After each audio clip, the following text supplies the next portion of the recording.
Now it's time for Movie Friends with your hosts Michelle and Seth. We're talking film without pretension. We're finding cats that are unexpected. We'll watch a movie, film, or schmovie, and we want you to join our journey. So subscribe and share this podcast, or this might just be the last of the Movie Friends. We're movie friends. We want to be your movie friends. Welcome to New Release Review, part of the Movie Friends podcast. My name is Seth. Today we are talking about Predator, Badlands from 2025, directed by Dan Trachtenberg. We will be discussing spoilers throughout this entire episode, so if you have not yet seen Predator Badlands, or Aliens from James Cameron, or let's see, I don't know, maybe every other Predator movie, you might want to hold off, go watch those first, and then come and listen. My guest for today is Nick Sheist. He is the host of Bad Movies We Love, the Sheist podcast. What else, Nick? Ex-Friends. Ex-Friends. What am I doing with that show? Crunked? I don't know. Conked. You say trumped? A lot of things. Too many things. Yeah, hers, his, and ours. I know. Every day I'm brainstorming. Like, do I just need to condense all this or drop something or just take something off my plate to make it easier? But for now, no. Yep, that's right. So yeah, you're the podcast extraordinaire, and you're here to talk about Predator Badlands. I just got home from the theater. I think you're in the same boat, right? Yeah, I got home like a little under an hour ago. All right. So fresh out. Yeah, the green blood is still flowing. Still dripping, yes. Just a general sense of what you thought of the film. I didn't seem to enjoy it as much as the rest of the audience. It wasn't that I was not having a good time, but like the audience was hooting and clapping and laughing and were super into it. So I'm like, that's a good sign. But also it was kind of just like, I don't know, I'm always stuck between I want to go to the theater and just be by myself because I'm always dealing with someone who's on their phone or fidgeting or talking, and there's always something. So this was a good movie theater experience in terms of people just being into it, being happy. But yeah, when the title card comes on 15 minutes in, it's woo, clapping. I'm just oh, I was all right. I mean, I guess I am excited for this, but everybody else's level of excitement was, I think, a little bit primed higher. Okay. Where I was be careful. I don't know yet. Right. Yeah. Yeah, I had a good time. I saw it in a theater with several folks, and there was no hooting and hollering. And it seemed like it was a pretty mixed age group. There were definitely some folks there who perhaps had seen Predator 1, Predator Prime, if you will, in theaters. And then there was younger folks, people younger than me, people around my age, and dead silent. It was quiet as a tomb in my theater. And there were a few moments where I was kind of ooh, oh, wow, ooh, ee, and just nothing, no one, no response whatsoever. I liked this. I thought it was really cool in some parts. I liked watching the Predator deck do his Predator thing, really enjoying killing various creatures and then surveying his landscape and figuring out ways to utilize creatures. I was into all that. I wasn't as much into Elle Fanning as the comedic relief, but I also didn't hate it. I don't know. How did you feel about her? I liked her. I feel like she's actually the best part of the movie, but it is a different movie almost. It's I wasn't expecting a buddy cop comedy type of film from this, and it's very sort of comic relief forward. which also I wouldn't have expected given the nature of every other Predator film. So I think on the one hand, like, it's both good to be like, hey, we can't just like go back to the, the thing that has been popular over and over and over again. We have to try something different here. And for the most part, the crowd was like laughing along. And I wasn't even like, oh, this is a bad reaction or this stuff isn't funny. I just was a little bit surprised at like how willing to laugh the audience was. Because for me, you can experience that movie and have her comic relief almost be like, yeah, like I'm aware that it's funny. I agree that she's being funny, and I maybe like have a smirk on my face or a chuckle, but I'm not like laughing out loud at that kind of stuff. So it is a weird balance to strike, but I like the dual roles for her.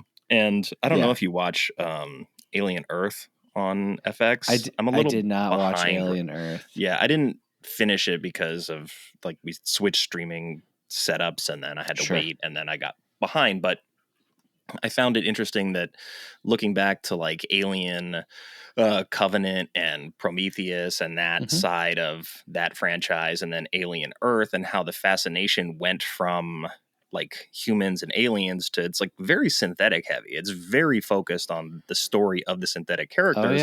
Yeah. And now we arrive at this. And so you're sort of melding that idea that has now permeated the Alien franchise and throwing a Predator protagonist into the story here, which I don't think is a bad decision. It's just very weird because like it's set in the future, I think timeline wise, from the stories we've seen so far. Yeah. I don't know that they count like Alien versus Predator stories as part of the canon, but I do. Yeah. And so I saw the Predator homeworld or a Predator homeworld in that movie, and I was like, wow, they're very technologically advanced. Yeah. And then we end up here, and I'm like, oh, we're not. Where is this in the timeline? And so there's a lot of stuff going on. It's a big world. There's a lot of youches out there. If aliens visited New York and then they visited, the upper regions of Canada, they'd be like, two different places. Fair. So you were not a fan of, was it Elle's performance or the direction that they decided to go with her as like the plucky robot sidekick? Yeah. I think it's more so that. I mean, Elle Fanning is great. I mean, I loved her just this year in A Complete Unknown. I'm one of the few people on Earth that really enjoyed The Neon Demon. I recently watched her in the film Somewhere, Sofia Coppola's Somewhere, with Stephen Dorff. I didn't love that movie, but I did really enjoy her in it. So yeah, I guess when you make a Predator your main character, it's a hard. You have to have a character who's talking. You have to have a character who's very animated and doing a lot. I think I do feel like it goes into overcompensating, especially once they're able to communicate. If this was just like the Predator literally doesn't talk and it's kind of like a Mad Max situation, right? Which I will say, when we started the descent onto the planet, the Death Planet, as it's called, which is pretty funny. It's pretty funny for Predators to call it the Death Planet. It's like, that place must be real bad. I actually thought, I was like, oh man, is this going to be like kind of Mad Max Fury Road-esque where we're just hitting the throttle and going? It's not. It definitely lets up on the gas throughout. But, in Fury Road, you have Max, but then you have Furiosa, and they're a team and they're working together. They don't trust each other, but they're forced together, and one talks and the other doesn't. And I think that formula can work. And here I feel like it just went like a little too far. And like you said, a lot of the stuff that she's saying is like, it's humorous, like it's funny, but I'm like, do I want that? fair. And you know, I wasn't bothered that this is a PG-13 Predator movie. I saw some people having a problem with that. I thought there was plenty of violence. I mean, it's all CGI gobbledygook, but I didn't need for there to be like one human at the end who gets their spine ripped out to get that R rating, So if I didn't know that this was PG-13, I probably wouldn't have noticed. But I don't mind that this is maybe, and you can correct me if I'm wrong, that this is maybe the softest entry into the Predator series. That doesn't bother me. Yes and no. I think it's as rated R as you can get without having a curse word or nudity or a human being decapitated, right? But it's still plenty violent in that way. It's still plenty action packed. And so I think like it does a good job of trying to widen the base for the audience as much as possible and make it palatable to as many people. And whether or not that's like a good decision to start from or not, that's not up to me. I mean, this is Dan Trachtenberg's world that he's building out now. But I think the darkest is probably Predator 2. There's, there's drug lords, there's skinned bodies hanging up. The guy gets cut in half. Like, so Predator 2 is incredibly dark in terms of sort of like the underlying adult themes that are at play there. I think with bringing in Weyland-Yutani and really setting up what I see as another eventual Alien versus Predator movie, I see that it's sort of inevitable, and knowing that Disney now owns the rights to both and that they both have concurrent but not intersecting Marvel comic runs that are both active right now. That is the whole like Marvel playbook, is sort of do an individual series. Here comes the tie-in. Here's all the things you need in order to be aware of the tie-in, and here's all the books you need to buy in order to like have the full story. And like the reason I sort of slowed down my purchasing, because I was like, I don't want to buy all these series that I don't read about, these characters that I don't care about, for this one event type of situation. Now, I am a defender of the Alien versus Predator series just because I love aliens, I love predators, and if they're going to fight each other, that's great. And then in Requiem, the thing I wanted less of was the human beings.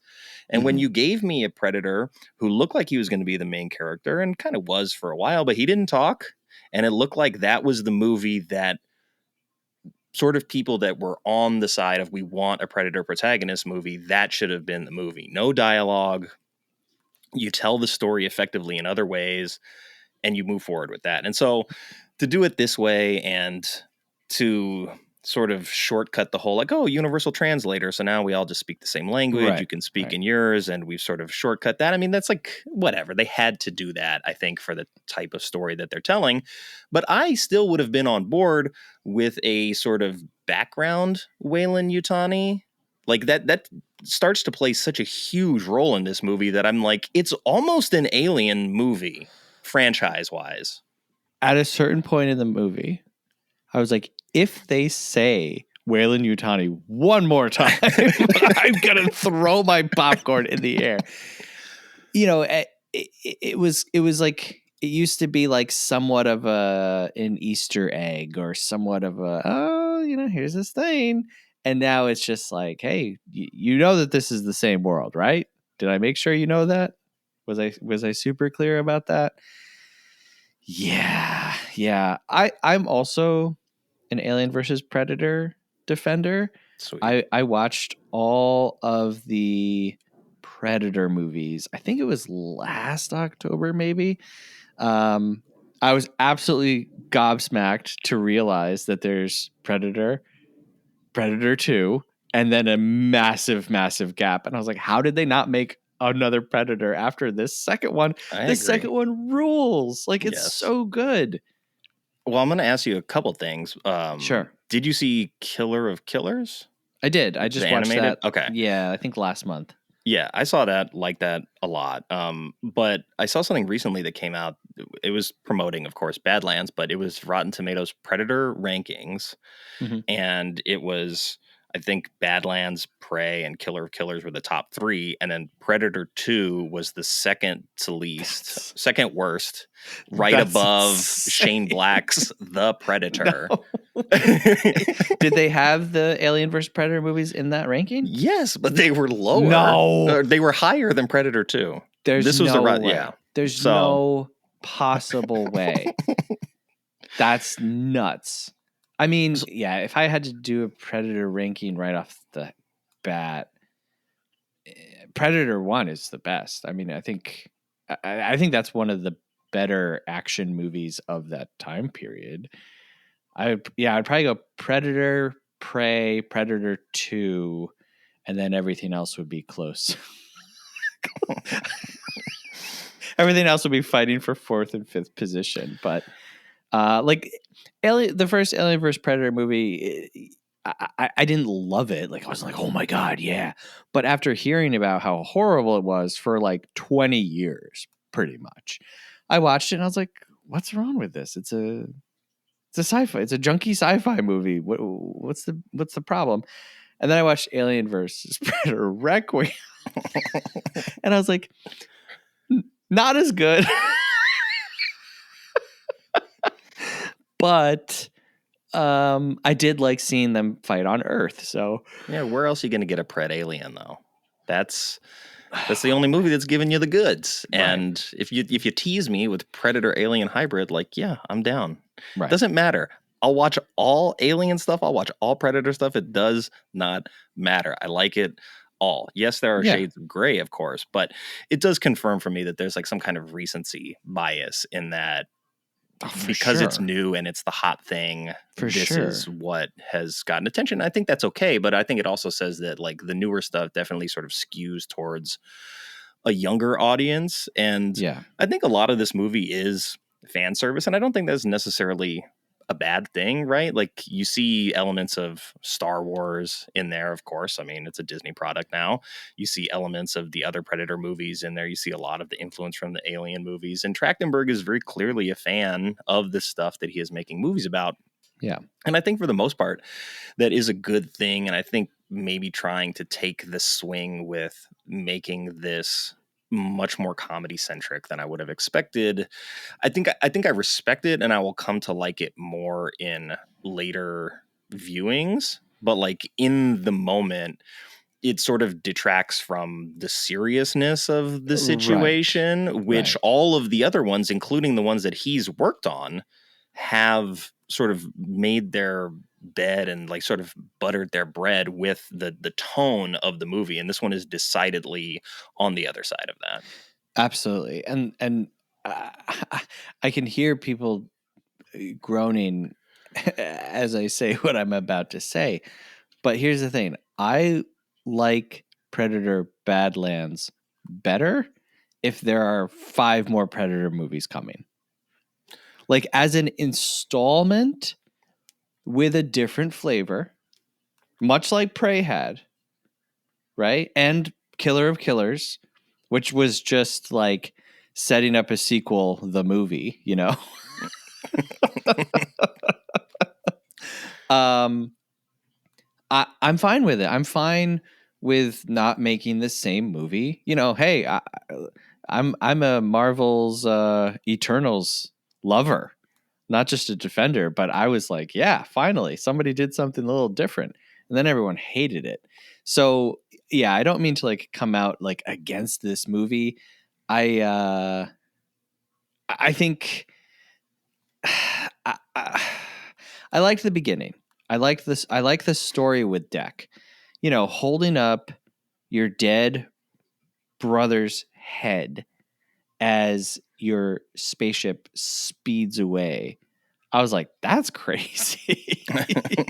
That is pretty nuts. I did have a lot of questions about their planet and civilization. Like, I was like, there's got to be predator factories. Like, he's riding around on a speeding motorbike. Someone's got to build that. there's got to be predators with day jobs, right?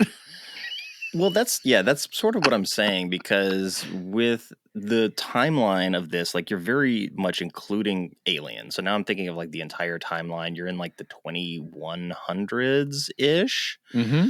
So if this is a movie set sort of on the earlier curve, like before maybe we meet Ripley, right? Mm-hmm. Then okay, maybe I understand Yautja Prime is not quite all that developed yet, but. Mm-hmm. To go to the Predator homeworld and be like, yeah, it's kind of just like sand and dirt and huts and very tribal. It feels regressive in the culture building of the Yautja to a certain extent, because what we had seen on film from them up until that point, like even if you include Predator 2, they seem to have like a code of honor, right? Which at least what we get here is like, I'm gonna, kill my runt son, and then if I can't kill my runt son, I'm gonna kill my other son just because I gotta kill one son. Right. And so like the sort of the honor of the Predator system and hierarchy seems to like be gone. They gift Danny Glover a gun for his service. We see it in Alien vs. Predator, where it's like, you get marked for your service of killing one of the xenomorphs. So there's seems to be an acknowledgement, which we see with Deck, which eventually sort of we see it with him and with Tia and with Bud, over time. But if that is all happening sort of culturally after stuff that we've already seen, it seems weird. If it's happening before, it makes sense, but it's set in the future, so I don't really know when this is happening. I don't know if that ship that is showing up at the end of the movie has the people from Killer of Killers on it. Right. Are they all, is just going to be a all-out action movie in the next one where the 4, 5, 6 of them just fight an army of predators? That's all Deck's family. I think Deck riding in on Bud is going to happen at some point for sure. You know what I mean? And and then Elle Fanning will be there to explain to the audience everything that's happening. And I mean, it doesn't make sense. But like I said, planets are big, and they are. And this could just be a different country, a different culture, a different way of doing things. I wanted to ask you about whether or not you had a favorite creature from this movie. And I wrote them all down. I didn't know their scientific names, so I just had to give them nicknames. So we've got the vine snakes. Okay. Which appear to just be sentient tree vines. Maybe. We've got the grenade worms. We've got the dart eels. We've got the bone bison. We did know that name. Before I knew what Bud's name was, I just called it Armor Monkey. Okay. And I was like, this seems like a Sonic the Hedgehog character. He was rolling around like Sonic the Hedgehog. And then we've got the Luna Bug. And then, of course, the Callisk. I think the most interesting to me was probably the tree snakes. Mm-hmm. Because, I mean, I'm a Godzilla fan. I see something with multiple heads. I'm just like, this is interesting. Do each of the heads have their own brain? Is this a hive mind? They seem to be sort of snapping at each other. They seem to be limited by the tree or the forest. So I found it fascinating, but also, I would have liked more of sort of the exploration of them as a creature, which we get sort of none of because it's happening before the narrator shows up to tell us what the creatures are and what they do. Yeah. I don't know. I like that idea, but you just get to chop a bunch of heads. Yeah. Yeah. I was curious about them because, we also have the exploding berry bush bombs. Mm-hmm. So with the vines, I was like, is this just the environment? Like, is this even a conscious being, or is this just like a Venus flytrap type situation? And like truly like everything on this planet is poison. I did think it was funny. Like, we're told it's the death planet. Everything there is like designed to kill you. And then the first thing we see is him just like pouring water from a stream on his wound. And I was like, Deck, even on planet Earth, we can't do that. Like, we would be getting some type of parasite into our open wound. And then he scans a leaf and his thing is like, yeah, it's okay. It's good. And I'm like, okay, I guess this planet really isn't that bad. But I was a big fan of the dart eels until he shows up. He shows up at the end and he's like remade a predator hunting garb outfit, right? And just his brother at the beginning says to him, use the cave, right? Don't just fight me. Use your environment. Use the cave. Okay. So that comes back around. He uses everything. It's almost like Home Alone, honestly. Kevin McAllister gives like his little speech to himself and I guess us, the audience, and then goes through his like his planning stage. And it's exactly what happens here in this movie. And then, he shows up to the, I don't know, warehouse facility and he's got the razor grass and he's got the dart eel acting as his shoulder cannon. And I got to tell you, I was into this movie. And at this point, I was like, I'm out. I'm done. I get it. Little berry. Yes, you feed the berries. They're happy. But you can train. Like the climax of this battle is that he gets that dart eel to shoot exactly at these 2 bombs that kill 100 synthetics. And I was like, I'm sorry. No. I mean, in a movie like this where we're already off planet, there's already so many different things that are like unbelievable. To find something in that movie to be like, whoa, you broke the suspension of disbelief is difficult to do. And in that moment too, I just had to sort of like gloss over it quickly and move on. I'm like, how does that eel know what to do? Don't even ask questions. Right. Just watch the fight. Right. I mean, Bud, I'll give you Bud. I'll give you that there is a creature of a higher consciousness that is perceived as a monster. But, we're talking about wolves. We're talking about clans. Bud marks him and then the parent smells up. I'm okay with all of that. Mm-hmm. But the eel shoulder cannon being like, I'm part of the team.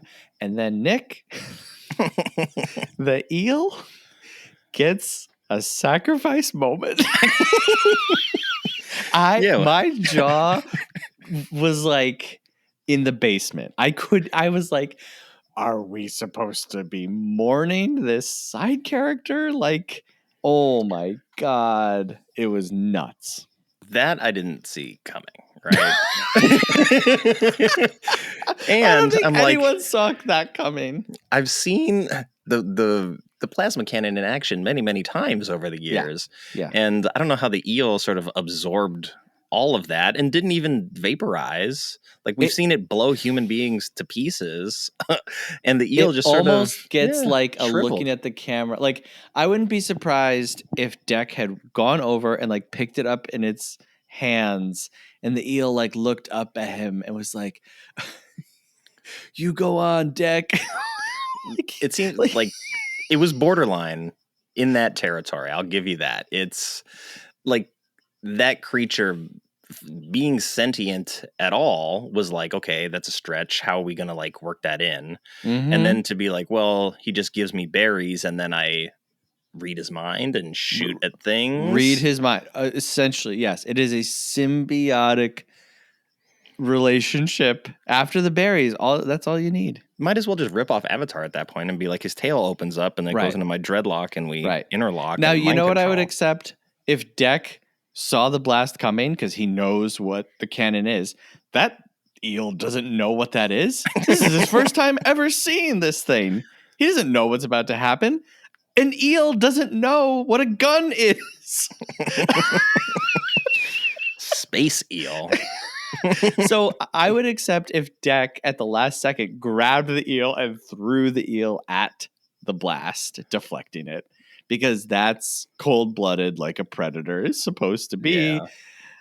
Anyway, they worked too hard at that point to make us like Deck and show that he has like respect for the woodland creatures for him to do that. But yes, he probably, would have. But I think that moment, not that moment, but the whole like the team building and the acceptance of I'm not alone and sort of like I'm choosing my tribe is an interesting way to go about approaching a being that historically has been very much a solitary creature. And it's part of what that is, or part of what the Yautja is, to sort of make this person a runt, sort of soften all of the hard like character edges, because we've seen other Yautja interact with humans in a way that's like sort of favorable and respectful.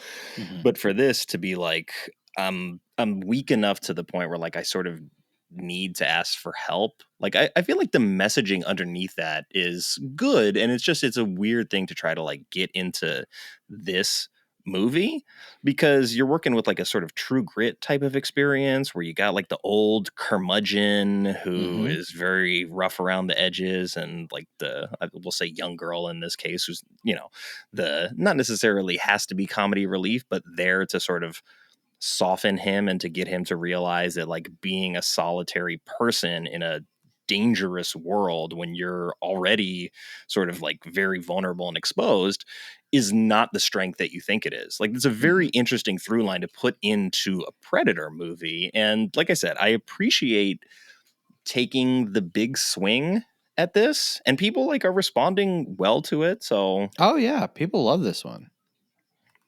And I had a good time. I mean, like I'm making fun of it a little bit, but like I said, I like that it's like the Twilight Zone. Every episode of the Twilight Zone doesn't have to be the best one, because you know what? There's another episode. And when we say we love the Twilight Zone, sure, you have your favorite episodes, of course, but you just love the Twilight Zone. You love the brand, the show. You love Rod Serling. You love the way that they tell stories. And so if there's 5 more of these and this is the funny one, great. Who cares? There's you mentioned something. The True Grit thing, definitely, for sure. Especially when you meet Tessa. Yes. And she is so different than Thea. And I thought Elle Fanning did a good job. I mean, obviously there's a lot of makeup at play. I was like, why does Tessa look so bad? It's like, man, Thea got a lot of sun while she was, crucified on that berry patch for a while. But Tessa's like, yeah, man, you need to get out a little bit. But anyway, I thought that it was a good role because it wasn't just Fassbender with, David, and then I can't remember the other one. The Davids. Yeah, like, very similar personalities and performance. So this was like, polar opposites, and it was a good contrast between Deck and his brother's relationship, and then Thea and Tessa's relationship. The other part of the climax of the film that I really was like, okay, we get it, was when Tessa shows up in an even bigger mech, like the end of Aliens. And then, much like her sister in the movie, her top half and bottom half are separated, and she ends up in the top half, unable to move. I was like, yeah, okay. A little bit of poetic justice. I mean, had she delivered the stay away from her, get away from her, you bitch line, then it would have been like, what do we do in here? I was expecting it. Like, I was like, I'm pretty sure that I'm about to hear this. They're like, no, Romulus got there first. Yes, Romulus got there first. We can't do that. But right. Yeah, I mean, like, you see the mech loader, and so, like, in my theater, everyone's like, yeah! Everyone's jazzed up for the big mech loader fight, and, like, I understand why. So in my head, I'm like, already, or the Calisk, I know Big Daddy's coming, or Big Mama in this case, and so it's like, we're gonna have sort of like a kaiju fight here at the end, which is fine. I'm fine with that. I feel like with everything that's going on in terms of Elle Fanning and her performance, like, we kind of front loaded Deck, and then sort of like it was like a gradual progression for him, where I felt like there's a lot more meat on the bone in terms of what they're doing with Thea and Tessa down the line. And so part of me is like, I kind of just like want that story. No offense to Deck or anything. Like, you're cool and you can go have your hunt and everything. But maybe it's because I'm watching Alien Earth and I'm fascinated by that side of things more. Sure. Maybe it's just the nature of AI being all up in every aspect of our lives now, and my fascination with what like actual artificial intelligence would look like versus sort of like what we have now. And so I feel like Elle is very good in this movie, and I would have liked to see more of that, and maybe we will, but if she may just be like plucky comic relief the rest of the way in future installments, I don't know. Yeah, I'm kind of the opposite. Like, I thought that the opening of this was great. It was. Going into the arrival on the planet, him just waking up and like the ship is crashing.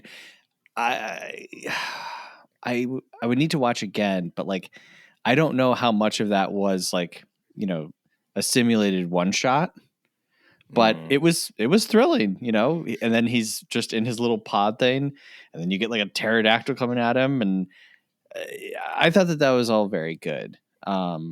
I would have liked a little bit less of Thea and Tessa and the synthetics and talking to Mother and all, like, just a little bit less. Keep it more about the hunt. I didn't feel that this movie was like overly long, but that was all the stuff where I was kind of like, okay, let's go. Like, what are we doing here? Yeah, I did like. I wanted to ask you about, how did you feel about the Elle Fanning separated body fight scene? A little weird, but if you're gonna go for it, go for it. But also, I'm like, if she was just like the lab assistant, right? Yeah. And again, I feel like Alien Earth is kind of like a prerequisite to a lot of the subtext here, because what we see in that show is sort of a very sort of like the distinction between like cyborg synths and then one other thing that I can't even remember the name of, but it's sort of like the war over which technology is going to win. And she says we're all synths, which is a very specific term that is pulled from that show's lexicon. And so if they're all sort of equal, and she's kind of like a scientist, and Tessa is also like a field scientist, and then everybody else is the military side of that, right? It's all clones of the same guy with guns. Yes. You would think that a pair of legs should not be able to dominate a fight against equally skilled synthetic combatants. Right. Why would she have fighting skills at all if her job was the lab assistant and she only got to ever go out in the field once? So there's a lot of stuff where I'm like, if I really think about it too much, then yes, it doesn't make sense. But I mean, watching just the legs, and I don't know how you do a Hurricane Rana with no torso. You need the momentum of the torso, but she landed it, so good for her. I was like, you know what? We're in this world. It's kind of like you said earlier, like, to be just in this absolutely non-realistic reality, to have things happen that take you out of that, like when you're in Star Wars, it's like, I'm watching Star Wars. Nothing makes any sense. I don't care, right? Yeah. So to be in this world and to be able to pull off that fight scene that's pretty original. I mean, I don't know. I don't know that I've seen this before.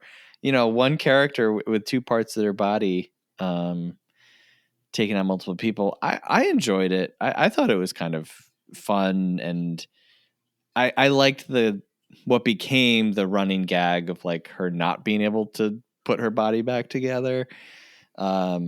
Yeah, I thought that it was okay, but I'm right. I'm 100% with you, and like you can just change a couple of little facts about their little expedition, and it all makes a lot more sense. Like just make it that they sent 20 synthetics, and they're all Elle Fanning. Yeah. Boom, problem solved. Yeah. Well, with that fight scene in particular, too, like I think I've seen other movies where it's like someone is beheaded but conscious and sort of like their head is controlling their body from a distance, and they're trying to like not necessarily fight but accomplish something. And so this is like she's controlling her legs, right? But then there's the moment at the end where she high fives her foot as as if the legs are a different entity, right? Like we did this. So that is like they're playing very fast and loose with the sort of like technical side of how that would work. But when you're high-fiving her foot at the end, I think that tells you what kind of scene you just watched. Yes. And what kind of movie. And like, and that's why I keep saying, like, I'm okay with this. I'm okay with this being the funny one. Yeah, I think so. I wasn't laugh out loud, like you said, but I had an okay time at the movies. Yeah, I was sort of bummed that I wasn't on the same level as everybody else around me. I was like, I'm having a good time. I'm thrilled. I think I'm interested in the comedy, but I'm not clapping or laughing. But also, this like sort of it takes a lot to get that out of me at a movie theater. So Deck and his clan make it back, and he kills his dad. Yeah. I was like, I don't know about this part, but you couldn't beat your brother. Your dad beat your brother pretty easily. Granted, he wasn't trying to really like fight him all that much, but hey, styles make fights. And he was off planet on Death World, conquering all that stuff. He came back with some new skills, I guess.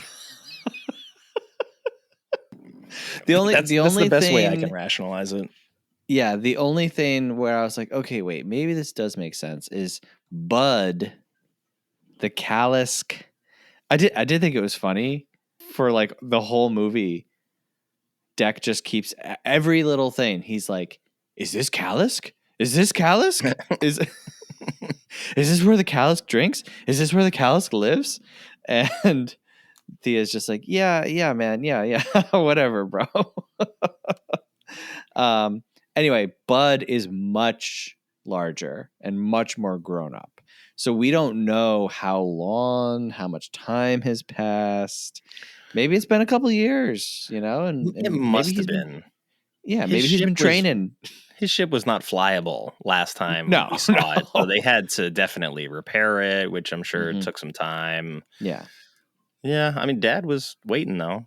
Yeah, so maybe he's just been doing nothing but practicing to kill his dad. And I did like the when he turns on the thrusters of his ship to see through the shield. And I'm curious, like you said, we end with that ship. He says like, it's my mom, which I thought was also kind of like you're ending on a joke, like you're ending a Predator movie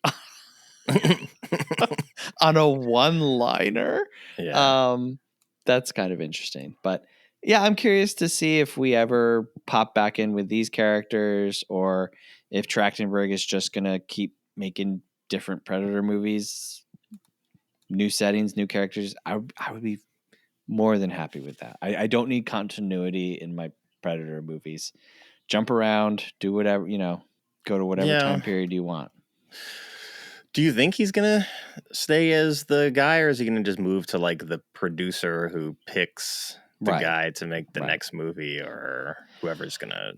I don't know. I mean, I really liked Prey, but I don't think that a template needs the same person. Like, I don't think that Dan Trachtenberg needs to be the person. There are very talented writers and directors out there who could take a totally different. All right, Dan Trachtenberg and company, if you're listening out there, you want to know my pitch for a Predator movie? Now that you've done Japan and Vikings, the stuff that we all wanted to see, boom, Jack the Ripper is a Predator, and bring him to England. do a foggy London Predator. Wait, is Jack the Ripper the Predator, or is the Predator hunting Jack the Ripper? Maybe both. Maybe two predators went to London and one has lost his honor and he's killing, women without weapons. Because that's the thing. Predators don't attack people without weapons, right? So, but yeah, there you go. That's my pitch. What would you like to see next from this? I don't know. We can't get that far enough in the future. I feel like this is pretty far in the future to where not only is Weyland-Yutani like completely off planet, but they've made their entire workforce synthetic at that point. So, just give me Predator versus Aliens. That's what I want. Mm-hmm. That's what I want. Maybe it's this crew against the whole army of xenomorphs or something. Sure. I don't know. Just whatever. Like, whatever it is, I'm going to watch it. Yeah. I'm curious if any samples of the Callisk will make it, like if they were able to get samples while it was in captivity, and there will be some kind of regenerating xenomorph thing. Just what we need. Exactly.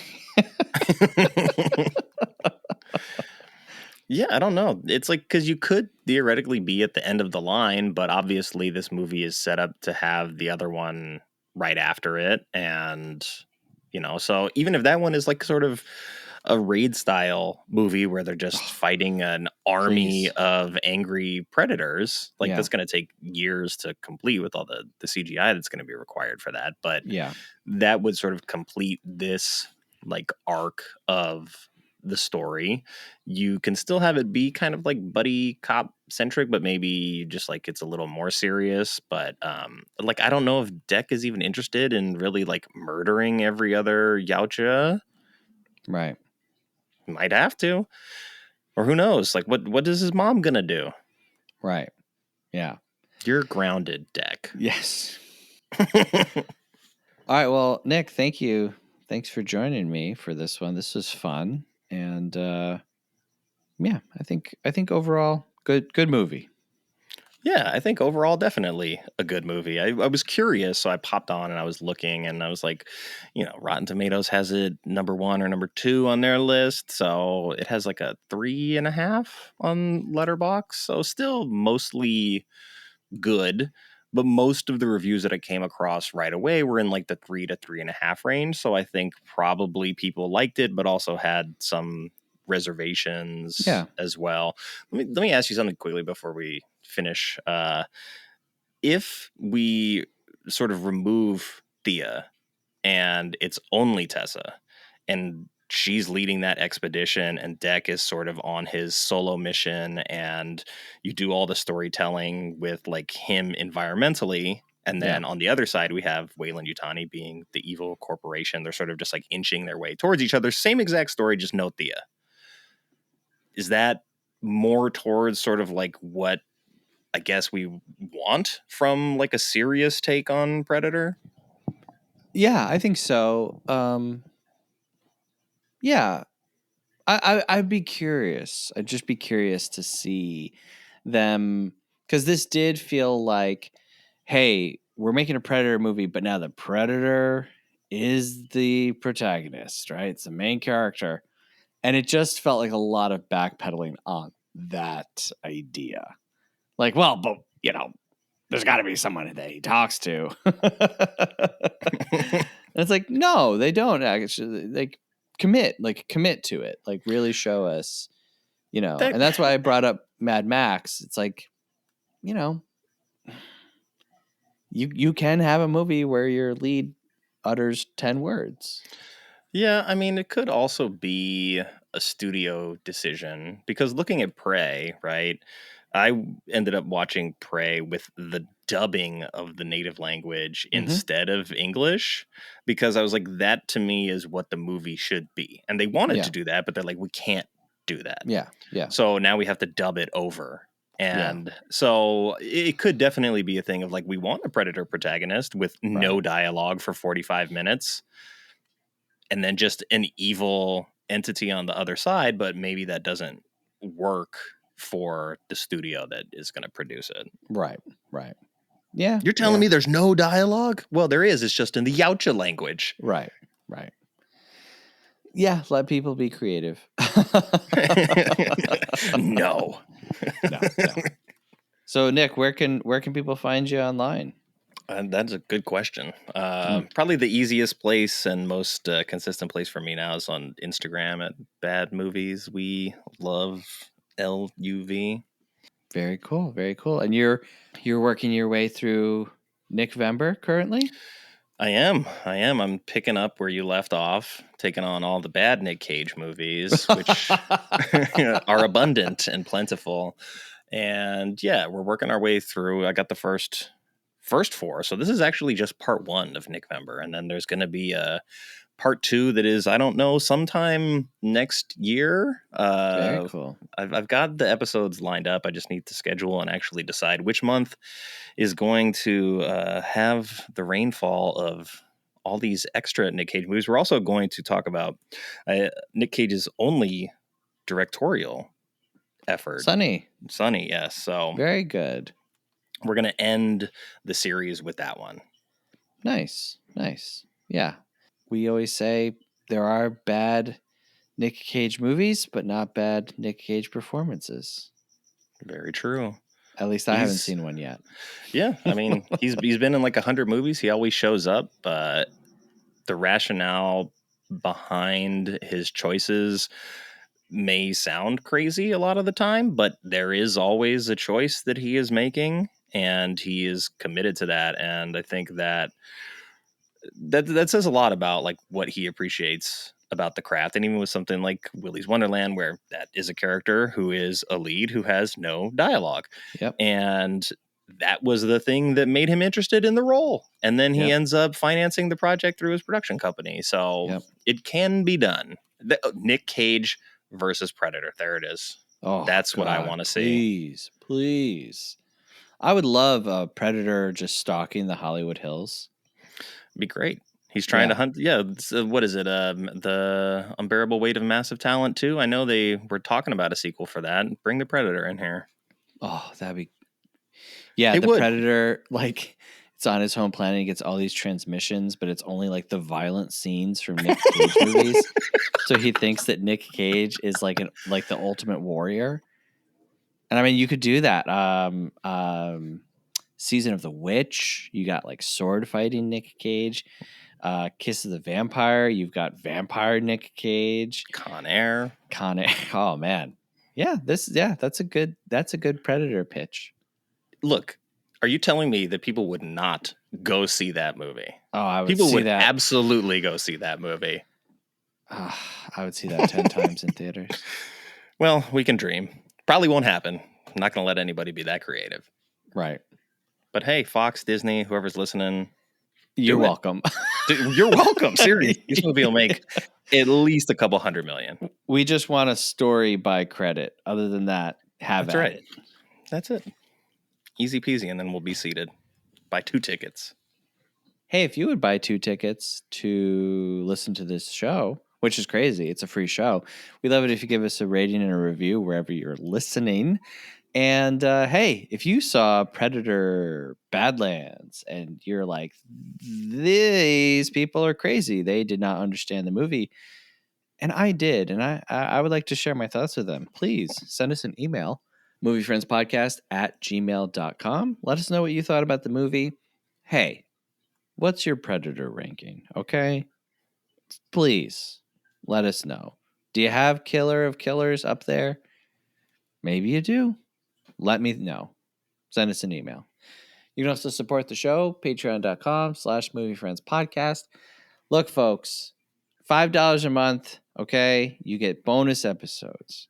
You get our Patreon-only Discord. You get to vote on upcoming episodes every month. Monthly themes once a quarter. You get ad-free episodes. Oh my God. What the heck? And you know what? At the end of the day, you get to lay down in bed and say to yourself, I really did something today. Every other day of my life, pretty much up until this point, it's just been for nothing.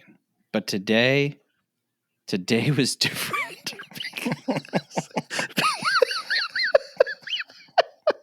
because I decided to help support an independent podcast. That's right, folks. Patreon.com/moviefriendspodcast. All right. Well, Nick, thank you so much again for joining me. This was a lot of fun. No problem. It was. I'm telling you, Predator rankings, Nic Cage versus Predator will be at the top one day. God, strike while the iron's hot. We can do it. I've never wrote a fan fiction, but it's time. I might have to now. All right. Well, thank you very much for listening. And until next time, have a good one. Movie Friends is produced by Seth Vargas and Michelle Rubenstein. Theme music by Jean Marie Vargas. Visit us at our website, moviefriendspodcast.com, and please subscribe and rate our show wherever you are listening. You can support Movie Friends at patreon.com/moviefriendspodcast. Thanks for listening.